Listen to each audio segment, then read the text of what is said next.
भारत माता की इनकलाब वंदे। कुल्लू दी धरती दे सूझवान लोग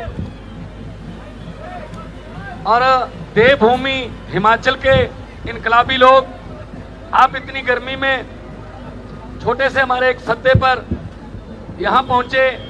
बुजुर्ग, नौजवान, माएं, बहनें, आपका चला हुआ एक एक कदम हमारे सर माथे। हम कोई शक्ति प्रदर्शन करने नहीं आए, हम कोई वोट की बात करने नहीं आए, हम आपसे कुछ ऐसी बातें करने आए हैं जिनका संबंध आपके चूल्हे की, घर के चूल्हे की आग से है, जिसका संबंध आपके नौजवान बच्चे बच्चियों के रोजगार से है, जिसका संबंध आपके बुजुर्गों के मुफ्त और अच्छे इलाज से है, जिनका संबंध आपके बच्चों की पढ़ाई से है। दोस्तों, 75 साल हो गए, 75 साल हो गए देश को आजाद हुए। अभी तक ये थोड़ा झंडे थोड़ा नीचे कर, तो पीछे नजर आ, 75 साल हो गए देश को आजाद हुए। अभी तक हमको छोटे छोटे मुद्दों में उलझा रखा है, छोटे छोटे मुद्दों में। दुनिया चांद पर पहुंच गई, अमेरिका वाले मंगल ग्रह पर प्लाट काटने की बात कर रहे हैं, हम अभी भी सीवरेज में घुसे हुए हैं, क्योंकि उनकी इच्छा शक्ति नहीं है कि हम तरक्की कर जाएं। आम आदमी पार्टी जब अरविंद केजरीवाल साहब ने बनाई थी, तब देश में बहुत बड़ा मूवमेंट चला था एंटी करप्शन। रामलीला ग्राउंड से करप्शन के अगेंस्ट बनाई हुई पार्टी है, इसलिए करप्शन के प्रति 0% टॉलरेंस है।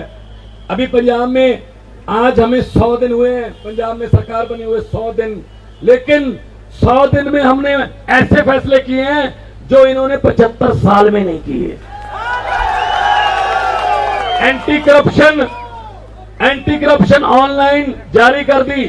अगर कोई अफसर, अगर कोई बाबू, अगर कोई कितना भी बड़ा आदमी है, अगर आपसे करप्शन जो रिश्वत मांगता है, मना मत करना।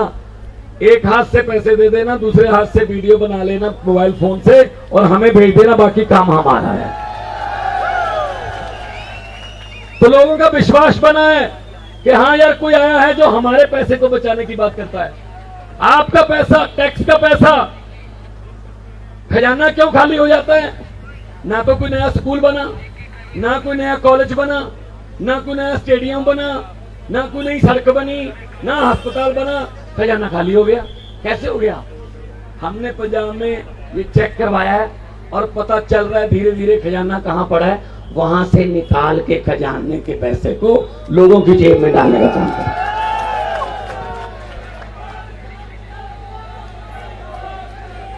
ये आपका उपकार है।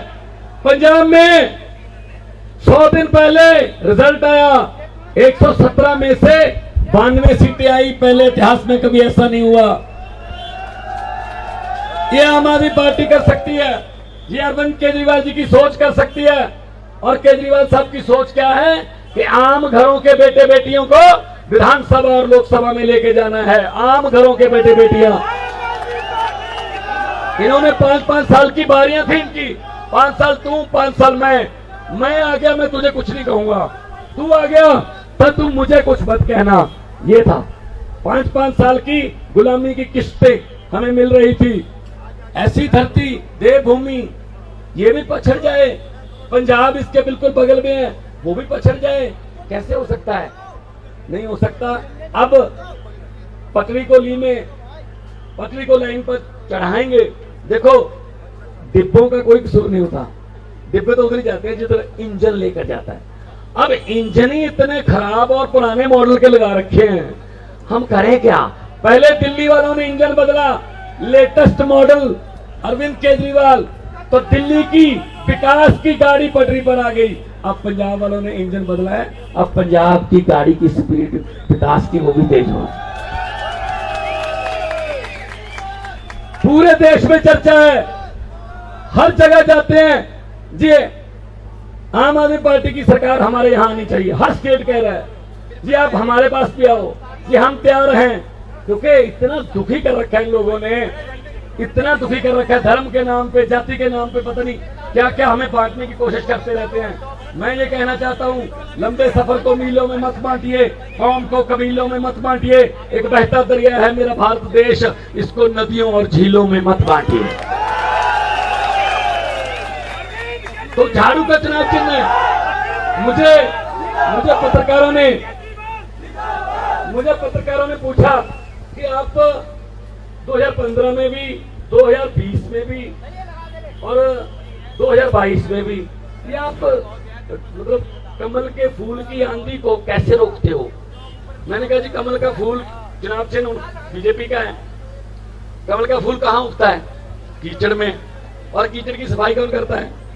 झाड़ू। मैंने कहा हम कीचड़ साफ कर देते हैं, वहां कमल का फूल उगता ही नहीं है। तो झाड़ू चलेगी ना हिमाचल में भी? दोनों हाथ ऊपर करके दो नारे लगा दो, इनकलाब, इनकलाब, भारत माता की। अब देश के सबसे ज्यादा बड़े क्रांतिकारी मुख्यमंत्री और जिन्होंने राजनीति बदल के रख दी, जिन्होंने हेलीकॉप्टर वालों को धरती पे उतारा, जिन्होंने रोड शो करने वालों को कहा कि भाई लोगों के काम भी करो, अकेला ऐसे करने से काम नहीं चलेगा, तो जिन्होंने राजनीतिक लोगों के जो बड़े बड़े घराने थे उनकी जो डिक्टेटरशिप थी वो तोड़ दी और लोगों के सहयोग से तोड़ी है। आज भी मेरे 92 एमएलए हैं, 92 एमएलए में से 50 से ज्यादा 35 और 25 साल के हैं, आम घरों के बेटे बेटियां होते हैं। ये नहीं है कि इनका साला, इनका जीजा, इनका दामाद, इनका ये सब अपना परिवार ही इनसे पलता नहीं है। पता नहीं कितना कितना पैसा इकट्ठा कर रखा है इन्होंने, लेकिन एक एक पैसे का हिसाब लिया जाएगा और ब्याज समेत जनता के पैसे को जनता पर ही लगाया जाएगा, खर्च किया जाएगा। क्रांतिकारी मुख्यमंत्री और आम आदमी पार्टी के प्रधान नेशनल कन्वीनर अरविंद केजरीवाल जी। भारत माता की इनकलाब, इनकलाब, वंदे वंदे। कुल्लू के प्यारे प्यारे बहनों, भाइयों, माताओं, बुजुर्गों, बच्चों, आप सब लोगों को मेरा नमस्कार, सबको मेरा प्रणाम। आप आज इतनी धूप में हमारे साथ तिरंगा यात्रा निकालने के लिए इकट्ठे हुए, आज आप यहाँ पे सारे इकट्ठे हुए, इसके लिए मैं तहे दिल से आपका शुक्रिया अदा करना चाहता हूँ। जैसा भी मेरे छोटे भाई भगवंत जी ने कहा, हमें राजनीति करनी नहीं आती, हमें पॉलिटिक्स करनी नहीं आती। हम यहाँ पॉलिटिक्स करने भी नहीं आए। अन्ना आंदोलन से शुरू हुआ था हमारा सिलसिला। अन्ना आंदोलन के बाद हमने पार्टी बनाई, कसम खाई थी कि इस देश से भ्रष्टाचार दूर करेंगे और आज भी उसी रास्ते के ऊपर चल रहे हैं। पहले दिल्ली में भ्रष्टाचार खत्म किया, अब पंजाब के अंदर सिलसिला चालू हो गया। आपने कभी सुना था कोई मुख्यमंत्री अपनी कैबिनेट के मिनिस्टर को खुद ही पकड़ के और जेल में डाल दे? कभी सुना था आपने? अभी मान साहब ने थोड़े दिन पहले इनके पास एक कोई रिकॉर्डिंग देके गया, उस रिकॉर्डिंग को इन्होंने सुना, उसमें पता चला कि इनका जो हेल्थ मिनिस्टर था वो गड़बड़ कर रहा था। विपक्ष वालों को नहीं पता था, अभी मीडिया वालों को भी नहीं पता था। ये चाहते तो दबा देते, ये चाहते तो हेल्थ मिनिस्टर को बुला के बोलते कि थोड़ा मेरा हिस्सा कहाँ है। इन्होंने ऐसा नहीं किया, इन्होंने अपनी पुलिस बुलाई और उसको पुलिस के हाथों कर दिया। आज वो जेल में बैठा है इनका हेल्थ मिनिस्टर। ये केवल एक ही पार्टी कर सकती है इस देश में, आम आदमी पार्टी कर सकती है केवल, और कोई नहीं कर सकता। जीरो टॉलरेंस, भ्रष्टाचारियों को छोड़ेंगे नहीं। हमारे वाला करेगा उसको भी नहीं छोड़ेंगे, उनके वाला करेगा उसको भी नहीं छोड़ेंगे। जैसे भी मान साहब कह रहे थे, हिमाचल प्रदेश का कई हजार करोड़ का बजट है, कई हजार करोड़ का। वो पैसा कहां जाता है जी? 1500 बिल दिया है जी बिजली का, ये कह रहे हैं दिल्ली में बिजली फ्री है भाई साहब। ये पैसा कहां जाता है? हजारों करोड़। मैं आपसे पूछना चाहता हूं, आप अलग अलग गांव से आए हो, शहरों से आए हो, कई लोग यहाँ के कुल्लू के रहने वाले हो। पिछले 20 साल में एक भी नया सरकारी स्कूल बना यहाँ पे? एक भी नई सड़क बनी? एक भी नई डिस्पेंसरी बनी? एक भी नया सरकारी अस्पताल बना? फिर पैसा कहां गया? फिर ये हजारों करोड़ रुपया जो हिमाचल प्रदेश की सरकार खर्च करती है, ये पैसा कहां गया? उनकी जेब में गया। एक बार कांग्रेसियों की जेब में गया, एक बार बीजेपी वालों की जेब में गया। दिल्ली में हमने सरकारी स्कूल इतने शानदार बना दिए। आप लोग में से गया है कोई दिल्ली? पता है आप लोगों को दिल्ली के सरकारी स्कूल? आप चाहते हो कि हिमाचल प्रदेश के भी सरकारी स्कूल अच्छे होने चाहिए? आज एक आदमी मजबूरी में अपने बच्चों को प्राइवेट स्कूल में भेजता है। एक रिक्शे वाला मजदूर भी चाहता है मेरा बच्चा बड़ा होके बड़ा आदमी बने, इसको मैं अच्छे स्कूल में शिक्षा दूं। चाहता है कि नहीं चाहता है? एक गरीब आदमी अपना पेट काट के उसको स्कूल भेजता है। एक टाइम की रोटी कम खा लेगा लेकिन बच्चे को अच्छा पढ़ाता है। अगर सरकारी स्कूल अच्छे होते, हर आदमी अपने बच्चे को सरकारी स्कूल में भेजता। दिल्ली में अब लोग अपने बच्चों को प्राइवेट स्कूल से निकाल के सरकारी स्कूल में भर्ती करा रहे हैं। इतने शानदार हो गए दिल्ली के सरकारी। तो आज मैं आपसे राजनीति करने नहीं आया, आज मैं आपसे अपने बच्चों की तरफ देख के आज घर जाओ ना, अपने बच्चों की शक्ल देखना और उनकी शक्ल देख के पूछना कि कौन सी पार्टी इनको भविष्य दे सकती है, कौन सी पार्टी इनको अच्छी शिक्षा दे सकती है, कौन सी पार्टी इनको रोजगार दे सकती है। अपने बच्चों की शक्ल देख के पूछना। अगर आपको लगता है कि बीजेपी वाले आपके बच्चों के स्कूल बना देंगे, बीजेपी को दे देना वोट। आपको लगता है कि कांग्रेस वाले आपके बच्चों के स्कूल बनाएंगे, कांग्रेस वालों को दे देना वोट। ये कोई नहीं बनाने वाला।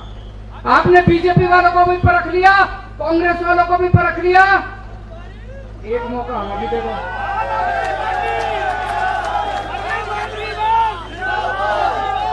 ये लोग कहते हैं केजरीवाल बच्चों को फ्री में क्यों पढ़ाता है, फ्री करता रहता है। मैं आपसे पूछना चाहता हूं, बच्चों की पढ़ाई फ्री होनी चाहिए नहीं होनी चाहिए? सारे बड़े बड़े देशों में बच्चों की पढ़ाई फ्री है। जापान में भी बच्चों की पढ़ाई फ्री है। बड़े बड़े हमारे देश के अंदर भी अच्छी शिक्षा मिलनी चाहिए बच्चों को और फ्री शिक्षा मिलनी चाहिए। नहीं मिलनी चाहिए? मैं पैसे नहीं खाता, मेरे स्विस बैंक में खाते नहीं है, भगवंत मान के स्विस बैंक में खाते नहीं है, इसकी प्रॉपर्टी नहीं है। हम सारा पैसा आपके बच्चों पे खर्च करते हैं। हमने दिल्ली में मोहल्ला क्लिनिक बनाए। अब 15 अगस्त से मान साहब पंजाब में मोहल्ला क्लिनिक शुरू करने जा रहे हैं। 75 मोहल्ला क्लिनिक बन जाएंगे 15 अगस्त को पंजाब के अंदर। मोहल्ला क्लिनिक में हमने दिल्ली में सरकारी अस्पताल शानदार कर दिए, प्राइवेट से भी अच्छे कर दिए सरकारी अस्पताल। वहां पे सबका इलाज फ्री है, गरीबों का भी इलाज फ्री है, अमीरों का भी इलाज फ्री है। 10 लाख 15 लाख 20 लाख रुपए का भी अगर आपका ऑपरेशन होगा फ्री है। होना चाहिए नहीं होना चाहिए? कहते हैं केजरीवाल फ्री में इलाज क्यों करता है? भाई साहब, इससे बड़ा पुण्य का काम नहीं है अगर मैं फ्री में इलाज करता हूं। गलत तो नहीं कह रहा? आपको हिमाचल प्रदेश के अंदर अच्छे अस्पताल चाहिए कि नहीं चाहिए? कौन सी पार्टी कर सकती है? तो मैं और मान साहब आज आपसे राजनीति करने नहीं आए, आपके परिवार के स्वास्थ्य की, आपके परिवार के इलाज की बात करने आए हैं, आपके बच्चों के शिक्षा की बात करने आए हैं। आज हमारे हिमाचल के अंदर इतने आज यहाँ पे युवा खड़े हैं, लड़के लड़कियां। मुझे बेहद खुशी है कि आज इतने लड़के लड़कियां युवा हमारे साथ जुड़ रहे हैं। ये युवा बेरोजगार घूम रहे हैं, इनको रोजगार क्यों नहीं देते? ये दिल्ली में मैंने 5 साल में 12 लाख बच्चों को नौकरियां दी हैं, 12 लाख बच्चों को। और वेबसाइट पे सारा हिसाब है, कोई कहेगा झूठ बोल रहे हैं, वेबसाइट पे हिसाब है सारा। अगले 5 साल में मैंने पूरा रोड मैप तैयार किया है, दिल्ली के 20 लाख बच्चों को नौकरियां देने का पूरा मैंने तैयार किया है। हमें नौकरी देनी आती है। हम केवल ये तिरंगा जो है, तिरंगा हमारी आन है, तिरंगा हमारी बान है, तिरंगा हमारी शान है, तिरंगा हमारी जान है। लेकिन तिरंगा तब ऊंचा होगा जब इस देश के एक एक बच्चे को अच्छी शिक्षा मिलेगी। तिरंगा तब ऊंचा होगा जब इस देश से गरीबी दूर होगी। तिरंगा तब ऊंचा होगा जब किसान और मजदूर को पूरा दाम मिलेगा। ऐसे तिरंगा नहीं ऊंचा होगा। और वो केवल आज एक ही पार्टी है जो देशभक्ति और कट्टर ईमानदारी से काम कर रही है। हम अपने लिए नहीं आए, आपसे एक मौका मांगने के लिए आए हैं। आपने उन पार्टियों को इतने मौके दिए, एक मौका आम आदमी पार्टी को दे के देखो। हम काम ना करें तो मैं लात मार के भगा देना। भारत माता की। इस तरह ਦੀਆਂ ਹੋਰ ਤਾਜ਼ਾ ਤਰੀਨ ਖਬਰਾਂ ਦੇ ਲਈ ਵੇਖਦੇ ਰਹੋ Z1 ਪੰਜਾਬ ਵੈਬ ਚੈਨਲ ਅਤੇ ਚੈਨਲ ਨੂੰ ਲਾਈਕ ਸ਼ੇਅਰ ਅਤੇ ਸਬਸਕ੍ਰਾਈਬ ਕਰਨਾ ਨਹੀਂ ਭੁੱਲਣਾ ਤਾਂ ਕਿ ਹਰ ਤਾਜ਼ਾ ਤਰੀਨ ਖਬਰ ਸਭ ਤੋਂ ਪਹਿਲਾਂ ਤੁਹਾਡੇ ਤੱਕ ਪਹੁੰਚ ਸਕੇ।